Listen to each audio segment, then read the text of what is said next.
right, so go ahead and state your name and tell me your ride. What am I looking at? So my name is Brooke Golden, and I have a 2016 Dodge Charger RT. So you braved the rain out here, and it's not California weather, but this is awesome. Charger, right? Charger RT. Tell me your reason for Mopar, for the pushrod V8, or the hemispherical V8, and all that good stuff. So I originally started with a Challenger SXT, and I went from my V6 to my V8.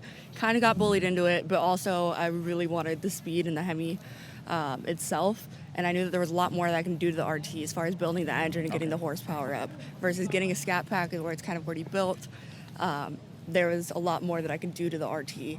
Perfect. So it was more so something I can do with, I have a lot of nieces and nephews and a big family, so my brothers in their cars, and we all kind of just get along for it. And one of my best friends really got me into it. He has a Hellcat, so it's really just more of a community thing, and I found myself being more comfortable around it. Good. And I wanted to bring that up because, yeah, I mean, being female and being kind of in the male-dominated car culture, how did you get into this? You kind of mentioned it had to do a lot with family, or what kind of brought you into something that is not normally seen as a female kind of hobby?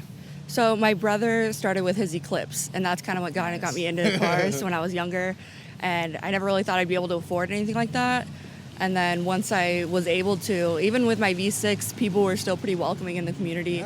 Maybe just because I was a girl, but yeah, like I said, my closest friend, Ryan, he actually started inviting me to the meets, and I started meeting more people. And now there's a whole group chat of us, and it's a lot more welcoming and a lot more less scary than people think. That's I good. think it has an advantage too, being a female a little bit.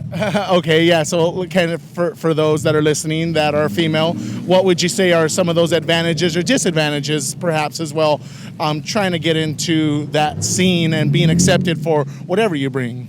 So not even just like pretty privilege. Obviously, you know, they want the pretty girls around with the cars, and if the real thing that gets them is if you know anything about cars, if you know a little bit about your car, they're going to help you learn more. Yeah. And I was always scared that I wouldn't know enough, and it's really not like that. If you explain to them, hey, I'm trying to learn, most of the guys around you aren't going to be assholes. They're not going to, they're not going to tell you, oh, figure it out. They're going to kind of explain. They might make fun of you, but you also learn everyone makes fun of everyone around here. It's just what it is. A level of thick skin is always required, no matter what gender, right? What are your future plans for your RT? I mean, you have a great platform, like you said, to start with. What are you kind of hoping to do in the next 6 months, year, 2 years, 5 years? 6 months. Next few weeks, I have my spoiler getting painted, getting put on. It's getting lowered on springs as of right now. For now, later I'll probably do bags in a couple years. Or in a year or so. Within the next 6 months, I'm getting it wrapped. It's a navy blue kind of cop car looking color right now. So I'm doing that. I'm doing lights this month. Nice. Mostly cosmetic stuff first. I'm doing an intake. It's already straight piped. I have a rear and mid muffler delete. And yeah. So you don't attract too much attention from the cops then, right? Yeah. I thought the V6 was bad. This is rough. All right, and last question. California is going to be transitioning to electrification in the next 15 to 20 years. What are your thoughts of electric vehicles and kind of the future of the car culture?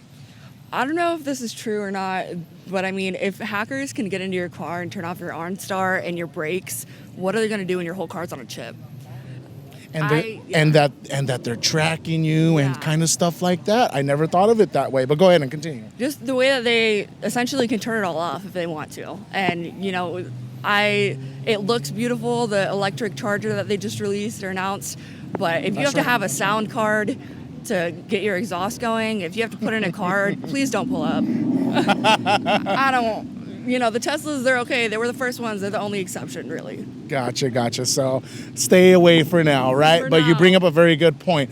The connected car, right? And if it's connected to the internet, and what's to say, like right now with our electric grid, we're not supposed to be using a lot of electricity between 4 and 9, and I can't charge my vehicle then. There's a lot of things they have to consider. I mean, are all the mechanics going to have to go back to school to relearn how to work on electric vehicles?